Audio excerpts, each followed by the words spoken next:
How do we play multiple roles? Welcome to day 9 of becoming an actor. So guys, നമ്മൾ അതുവരെ കണ്ടുവന്ന typical multiple role cliches എല്ലാം പൊളിച്ചടുക്കിക്കൊണ്ടാണ് 2008 കമലഹാസൻ ദശാവതാരം ചെയ്യുന്നത്. 10 Rolls 10 personalities. But ഈ മേക്കപ്പും costume മാത്രമാണ് ഓരോ ക്യാരക്ടേഴ്സും ഡിഫറെൻ്റ് ആക്കുന്നത്. ദശാവതാരം ചെയ്യുമ്പോൾ കമലഹാസൻ ശ്രദ്ധിച്ച 3 കാര്യങ്ങളുണ്ട്. ഒന്നാമത്തെ ബോഡി ലാംഗ്വേജ്. ഓരോ ക്യാരക്ടേഴ്സും യൂണീക്കാണ്. അതുകൊണ്ട് തന്നെ അവരുടേതായ ബോഡി മൂവ്മെന്റ്സും മാനേഴ്സും എല്ലാ ക്യാരക്ടേഴ്സും കാണും.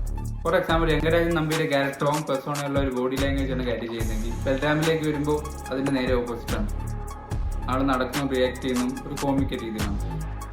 രണ്ടാമത്തെ വോയിസ് മോഡുലേഷൻ. എക്സ്പ്രഷൻ പോലെ അതുപോലെ ഇമ്പോർട്ടൻ്റ് ആണ് വോയിസ്.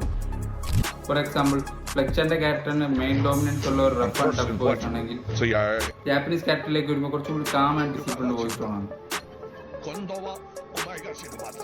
അവസാനത്താണ് emotional triggers. ഓരോ ക്യാരക്ടേഴ്സിനും അവരുടേതായ മൈൻഡ് സെറ്റ് കാണും.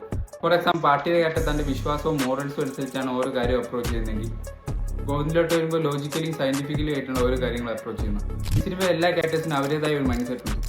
ആ മൈൻഡ് സെറ്റ് അനുസരിച്ചായിരിക്കും അവർ ഓരോ കാര്യത്തിനോട് റിയാക്ട് ചെയ്യുന്നത്.